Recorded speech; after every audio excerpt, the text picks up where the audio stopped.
Selama ribuan tahun, Al-Quran maupun Alkitab telah mengimajinasi pikiran manusia dengan kisah epik Nabi Musa dan Bani Israel melawan kekejaman Fir'aun pada peristiwa Exodus.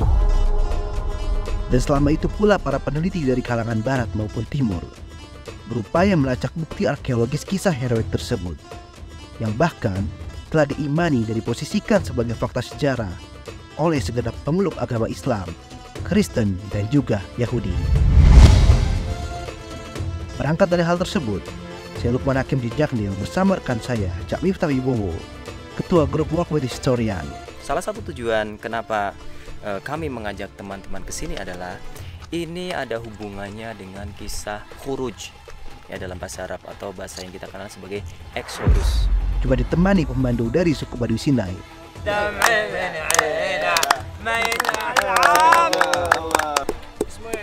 Ajram.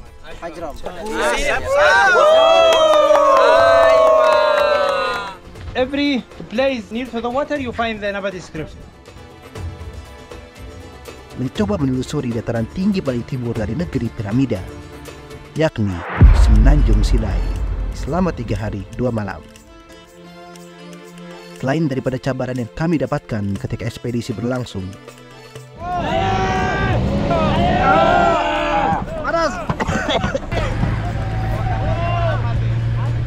tentu perjalanan ini membutuhkan riset yang mendalam terkait beberapa titik di wilayah Semenanjung Sinai yang dianggap menjadi rute peristiwa Exodus Musa bersama Bani Israel sebelum memasuki tanah yang dijanjikan.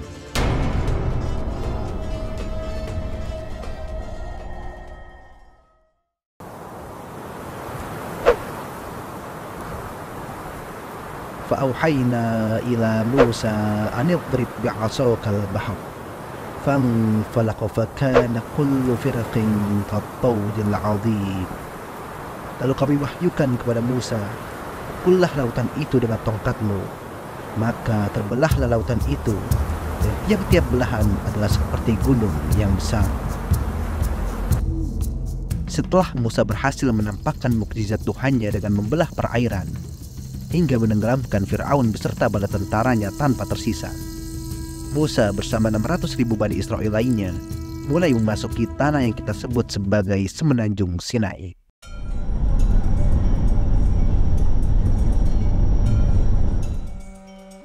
Saat ini kita akan memasuki terowongan Syahid Ahmad Hamdi yang menghubungkan kota Suez di dataran Afrika ke Semenanjung Sinai di dataran Asia. Saya meminta supir kami untuk memperlambat laju mobil agar bisa lebih syahdu menikmati suasana terowongan bawah Laut Merah sepanjang 1,63 km dan membelah langsung terusan Suez.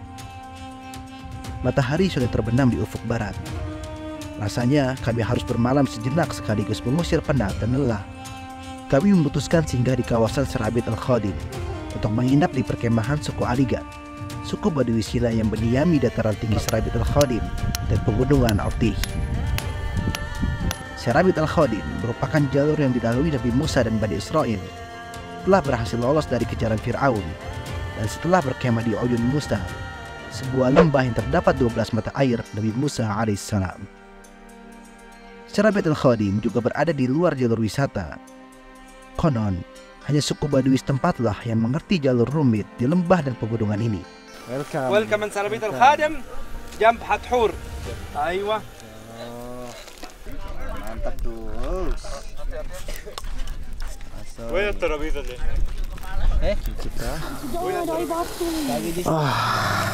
Baunya sudah sangat harum. Api unggun sudah menyala. Ya bakrah Umaniyah, natinzil sadal medan, subuli min al-finjan, safi min asal girdal. حبيبي وحبيته من روبي على بيته خلي صار في وادي ولا سرت في وديا. Asikin aja walaupun nggak ngerti. Mereka senang, kita juga senang. Asikin aja. Alhamdulillah. Dia logo Sinawiyah atau? Ayo Sinawiyah. Logo Sinawiyah. Jadi bahasa orang apa? Orang Sinai ya? Bahasa penduduk Sinai ya. Bahasa penduduk Sinai. Ya. تسلم تسلم تسلم. So how long have you been here? Here, and my grandfather lived here, maybe more than 15, 16 years. Wow. Yeah. But any Bedouin, before Bedouin used to the land, to the other land. But now Bedouin live. Okay. What's your tribe? Eligat tribe. Eligat. South of Sinai we have seven tribe. Eligat, Mizena, Jabalia. Hamada, Jabaliya, yeah, Sawalha, Gararsha, Okay. and Tarabin. Where do you sleep? Where do you live? Where do you stay? Me, I live here in the camp, and I have second house in Abu Zanima in the city. But here not have signal, not have internet. If we contact with people or to make trip, or something, we have to be there. Yeah, and when I go come. But my father, my mother, family here. Mirdi live here, and Karam lived here. Barakat too. Everyone, every Bedouin live here. اللهجة بتاعكوا ايه؟ لهجة اللهجة. عربي. أنا أسمع سعودي. Yeah, nah, لهجة Saudi. سعودية. About صح؟ all Bedouin before come from Khalij, Yemen. It's not originally in Egypt. We have a tribe here. We call it Hamada. Oh. Muhammad Hamada. This tribe. Yeah, that's we say we come from Egypt.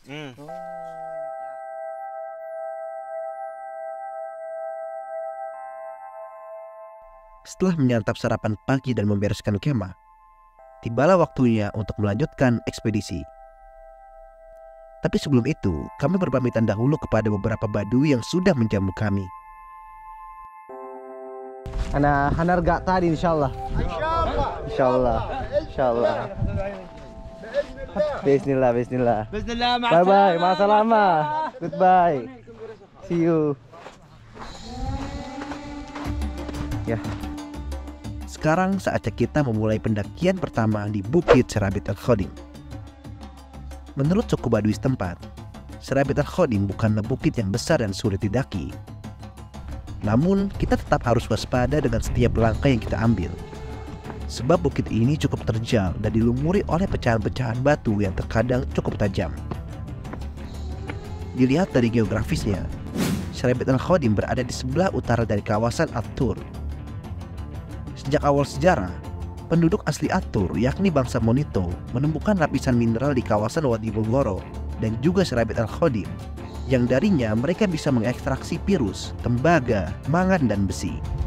Tak hanya itu, mereka juga menjualnya ke wilayah Delta Nil, pusat kekuasaan Fir'aun Mesir berada. Pirus sendiri termasuk salah satu permata yang paling dicari oleh orang Mesir. Dan hal ini mengunggah ambisi para Fir'aun untuk mengirim ekspedisi ke wilayah penduduk Sina, sehingga mereka menaklukkannya dengan paksa dan mengeksploitasi mineralnya, terutama pirus. Selama masa ekspedisi, orang Mesir mencatat kabar dan kampanye penambangan mereka pada bebatuan dan monumen di dekat titik tambang. Di sini kita melihat adanya bentuk kapal, ya. Ini kapal ini melambangkan bahwasanya daerah Sinai ini adalah dulu tempat penambangan virus dan juga emas. Ya. Jadi Mesir kuno itu dari era kerajaan lama itu sudah menambang tempat ini. Tapi kegiatan penambangan itu semakin banyak manakala di era Middle dan New Kingdom. Era pertengahan dan juga kerajaan baru. Lah, era pertengahan dan kerajaan baru inilah ini semakin banyak. Nah, dulu ada 2 jalur pelayaran. Jadi kan ibu kota mereka kan ada di sepanjang Sungai Nil. Ya, ada Memphis, ada Avaris, ada Heliopolis sampai Luxor. Itu mereka ketika mau menambang ini, mereka melakukannya hanya di musim dingin. Tidak di musim panas seperti kunjungan kita. Ya, kenapa demikian? Karena udaranya lebih enak. Ya, siang hari pun angin masih enak dan orang bisa bekerja. Lah, untuk datang dari lembah Nil ke sini mereka menggunakan perahu. Dan ini salah satu ilustrasi yang menggambarkan proses ekspedisinya. Seperti itu.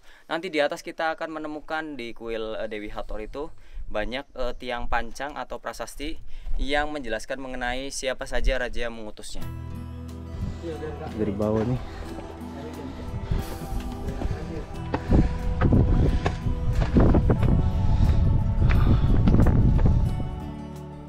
Setelah mendaki kurang lebih 1,5 jam, kami pun sampai di puncak yang berada di ketinggian sekitar 1150 kaki.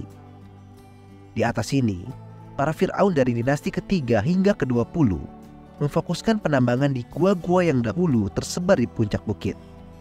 Tak hanya itu, mereka juga mendirikan kuil sebagai tempat pengkultusan dewa-dewi mereka. Di antara reruntuhan kuil yang masih tersisa dan menyisahkan stela atau prasasti yang mengkisahkan kepingan sejarah ekspedisi penambangan mereka adalah kuil Dewi Hathor. Kuil ini dibangun untuk pemujaan Hathor, sang dewi pelindungan dan kesuburan yang dijuluki sebagai Nyonya Virus. Ya, ini teman-teman bisa melihat sini banyak sekali tiang-tiang ya, seperti yang ada di kanan saya ini. Ya, nama Syarabit Al-Khadim itu diambil dari Syarabit ya. Artinya adalah tiang batuan yang menjulang tinggi ya. Sebagaimana kalau Obelix itu adalah tugu lancip ya yang kita sering temukan di Luxor. Nah, tapi di sini adalah Syarabit ya, batu-batu seperti ini teman-teman ya. Oke, mulai lagi guys. Ini pintu masuk utamanya. Oke. Nah, cuma sayangnya ini sudah tutup. Ya, di sini ada empatnya nih. Nah, ini yang dulunya pintu gerbang. Ya, ini udah patah. Apa tanda bahwasanya ini dulu pintu gerbang dan tepatnya di atas itu adalah bentuk matahari dan kanan kirinya itu ada sayap. Ya, sayapnya dewa Neptis. Itu. Matahari simbol Ra, kekuatan, Neptis itu simbol perlindungan. Biasanya ditaruh di atap rumah, di atasnya sebelum masuk gitu, kayak kata Bismillah. Yuk kita masuk itu deh. Kita ke bagian altar. Ini dia. Datangnya ada sapi nih, datangnya kan. Kayak gini aja lah gitu. Kuil itu yang boleh di kawasan ini hanya rakyat. Nah, nanti di bagian sana ada namanya Qudsul Aqdas. Nah, Qudsul Aqdas itu hanya para kihna, para pemuka agama, dan juga para petinggi-petinggi Mesir kuno yang boleh masuk ke dalam sana. Karena itu ruangan suci. Sedangkan orang-orang umum itu berada di luar sini. Di sini ya? Ya, enggak boleh. Atau Sholatul Ammah namanya. Kesimpulannya tentang apa? Nah, kesimpulannya gini. Jadi stela ini strukturnya ada 3. 1, 2, 3. Nah, 1 ini biasanya perlindungan. Nah, ini spelling perlindungan. Yang ketiga ini adalah gambar atau ilustrasi daripada yang membuat stela dan juga namanya. Ya, kemungkinan besar ini rajanya, dilihat dari pakaiannya. Kabirul Kihna kayaknya Mas. Iya. Kemudian ini adalah kahinya, ya, laki-laki. Ya, kemudian ini adalah sesembahannya. Ya, ini Dewi Hathor. Ya. Kemudian ini adalah bentuk daripada isi. Ya. Semua stela atau prasasti yang di sini isinya sama, yaitu isinya adalah bahwasanya raja dari Mesir atau ratu dari Mesir, termasuk ratu juga mengutus, Ratu Hatshepsut ya, dari dinasti ke-18 itu mengutus ekspedisi penambangan ke sini juga. Oke guys, kita lanjut lagi. Kita mau ke ruangan yang paling suci yang berada di paling atas ya. Ini ruangan yang paling suci ya? Yes. Qudsul Aqdas. Yang dewa. Ya. Kita masuk ke dalam. Oh, ada apa ini? Jadi teman-teman semua, ini adalah bagian kuil yang paling suci. Setiap tempat ibadah, baik itu Yahudi, Kristen, dan Muslim, itu punya tempat yang namanya mihrab atau altar. Nah, kita ini di bagian altarnya, di mana sesembahan atau simbol daripada yang disembah itu ditempatkan. Nah, di sini kalau antum lihat ada penghormatan terhadap Dewi Hathor. Jadi tadi kan gambarnya nggak jelas ya, banyak yang rusak. Kalau teman-teman pengen lihat Dewi Hathor bentuknya seperti apa, dalam bentuk manusia seperti ini, ya. Iya, atasnya juga pecah. Dewi Hathor itu kadang bentuknya ada matahari, kadang bentuknya ada bulan, ya. Makanya penyembahan Dewi Hathor ternyata tidak hanya sampai ke Sinai, karena Sinai tadi ditempati banyak pekerja yang orang-orang Semitik tadi. Akhirnya ketika mereka pulang ke daerahnya, penyembahan terhadap Dewi Hathor itu diserap dan namanya berubah. Ya. Pernah dengar nama-nama dewa Arab kuno? Lata, Uzza. Dewi Hathor adalah salah satunya. Coba cek. bentuk dewa atau dewi diantara itu yang atasnya bentuknya bulan. Kemungkinan besar itu adalah serapan dari sini, itu dari Dewi Hathor. Saya mau ngasih tahu satu karakter, ya. Ini karakter yang es ini, yang bentuknya seperti air, ya. Itu dalam huruf Mesir kuno, air seperti ombak ini. Ini simbol daripada N atau dalam Arab Nun, ya. Jadi yang menarik itu, setiap simbol itu sebenarnya kata, kayak contohnya alif, ba, ta, sa, dal. Nah itu ada maknanya, kayak gitu. Nun ini artinya air, ya. Jadi Mesir kuno itu gitu. Dia ada simbol bisa suara, dia bisa melambangkan air atau dia dibaca nun. Gitu.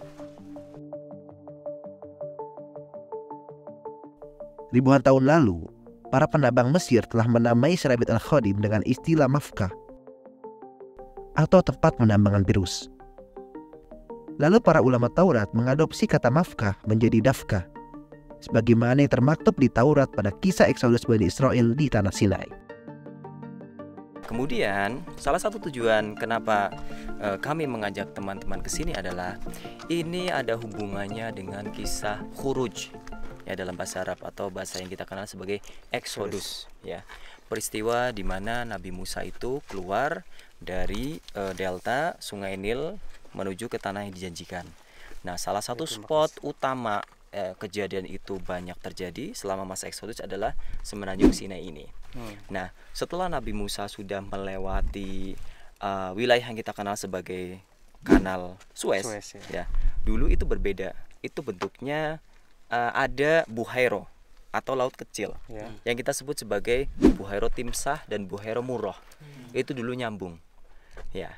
Lah, sebelah timurnya buhairo itu sudah masuk Ardusin namanya zaman dulu, ya. Kemungkinan besar Sin ini yang kemudian oleh orang Arab diserap menjadi Ardu Saina, Sin Saina, itu. Kemudian sebelah baratnya itu Wadi Tumailat, ya, yang kemudian di situ ada Ardul Gasan. Ya, jadi Nabi Musa itu membelah laut itu di daerah situ kemungkinan besar, ya. Jadi bukan di Laut Merah, ya, bukan di Selat Sueznya maupun di Selat Akobanya, ya. Jadi itu teori yang saya pribadi percaya, ya. Itu banyak teori, ya. Kemudian setelah dari sana maka mereka bergerak ke arah selatan, ya. Ada 3 jalur sebenarnya. Jalur utara, jalur tengah, dan jalur selatan. Jalur utara, ya, itu adalah jalur tentara dan perdagangan. Jalur tengah pun demikian. Nah, jalur selatan ini adalah jalur tambang.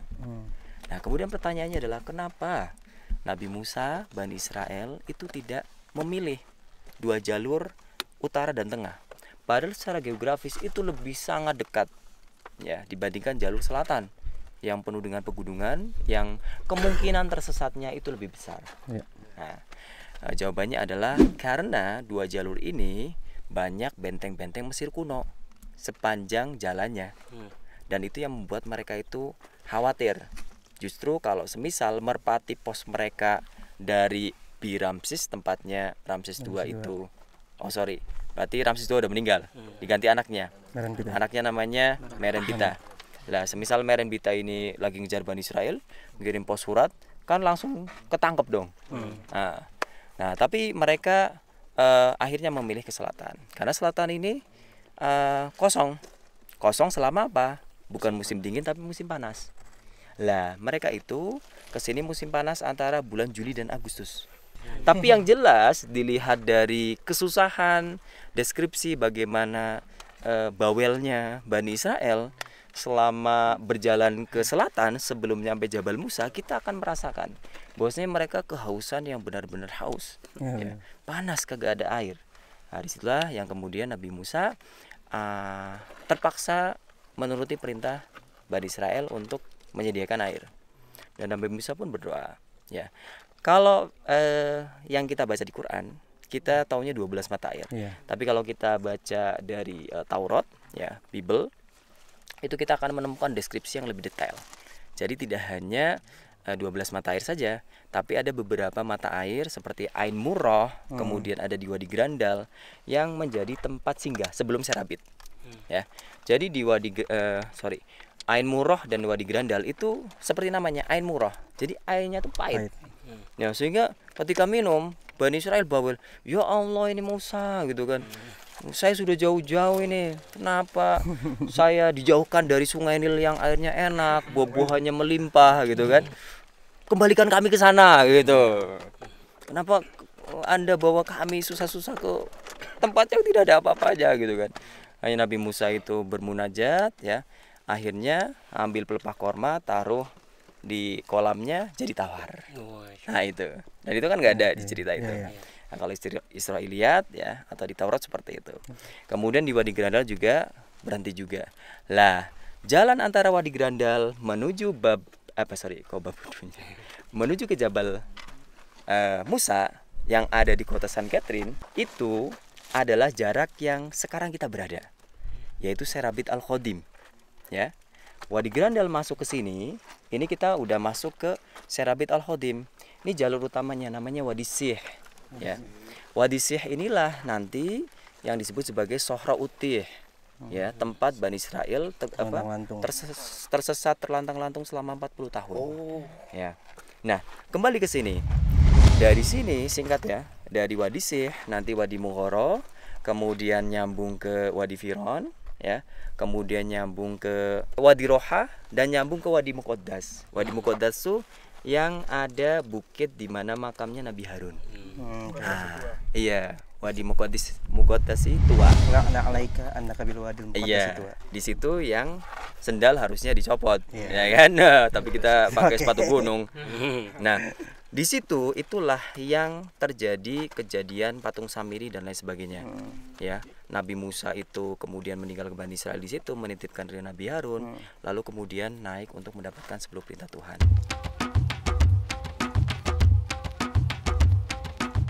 Setelah menuntaskan pendakian pertama, kami diajak oleh kepala suku Aligarh mengunjungi salah satu titik di Serabit Al-Khodim yang menjadi pusat pertambangan, khususnya tembaga.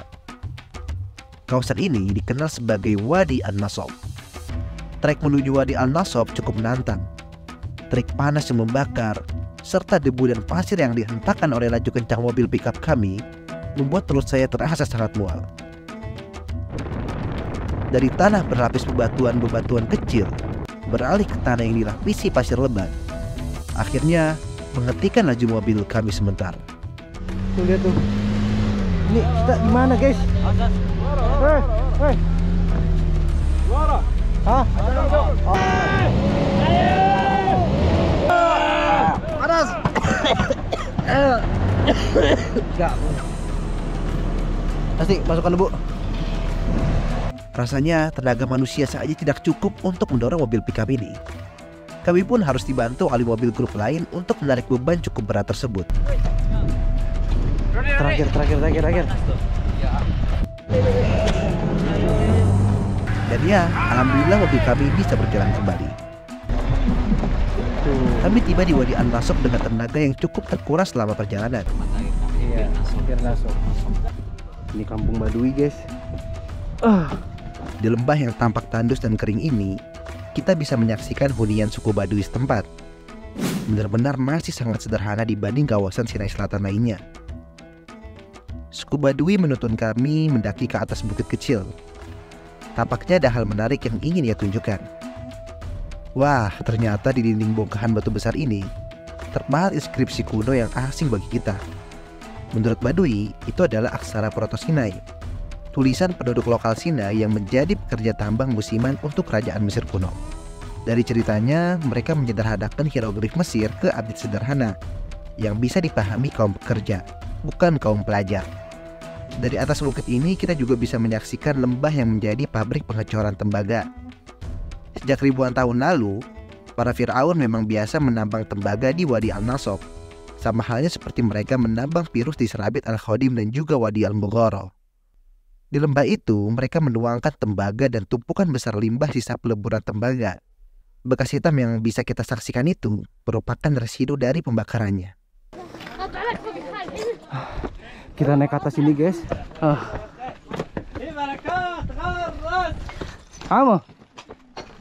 عمو هنا شوفي جبل مكبر. جبل مكبر. We have Nabati inscription. Oh, Nabati inscription. Yeah, Nabati went across from here to the Petra. Write something here. And She's very strong. Juri. Juri. I without shoes.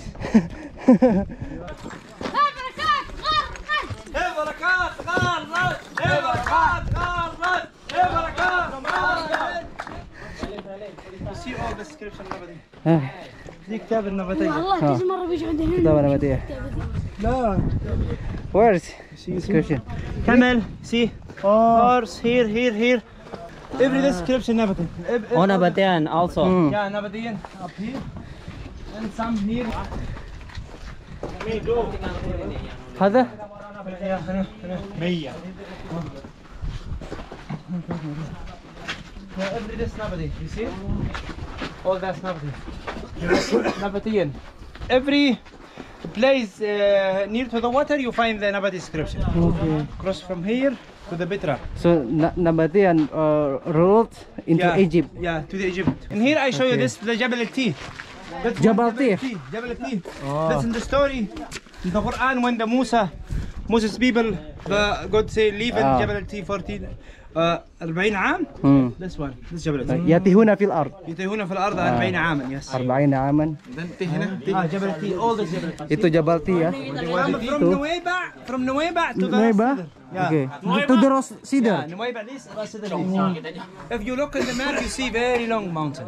And when you go up, don't find sand. Just when you go up, you find the wall of the water, find the palm tree, lows, something like that. Okay. Now I show you the sabun. Yeah, make sabun. Yeah. Lihat guys, air dimen membuat Jure. Sabun. Berarti kita lihat busanya ya. Mantap men. اسمه ايه يا عم ده؟ عجرم. شجرة العجرم. Agrom. Tadi dibilang juga tadi. Ada artis juga Nancy Agram namanya. Artis. Iya, ini di Jabal Musa juga. Yang nyanyi Jatap-tap. Yang kotak-kotak. Yang buat sabun. Di water ya? Alino. Oh, jadi berbusa ya? Belum ada sabun. Gila. Soalnya kelihatan bisa main jadi sabun. Izin. Ya, bagaimana? Ini sepso bro.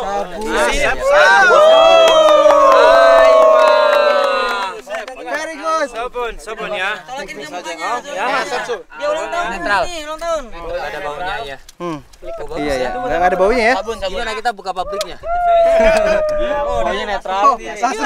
Langsung dipraktekkan. Aiwa. Air. Nih ya, sih ya. Nah, mukanya jangan ke-share lagi. Udah bilang aja ini udah habis juga. Bisa Aiwa. Bingung dia. Nih. Masker. Bang.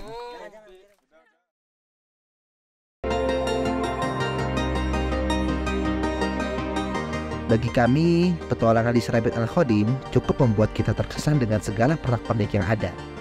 Terlebih, wilayah ini termasuk yang sangat jarang dijelajahi para travelers mancanegara karena sulitnya akses ke sana. Berbeda dengan kawasan Saint Catherine atau Jabal Musa, di mana akses dan kenyamanan bisa dengan mudah diperoleh. So, saksikan kelanjutan episode Jejak Exodus menelusuri Jabal Musa, tempat Nabi Musa alaihissalam menerima wahyu hanya di Luqman Hakim Jejak Lil. See you!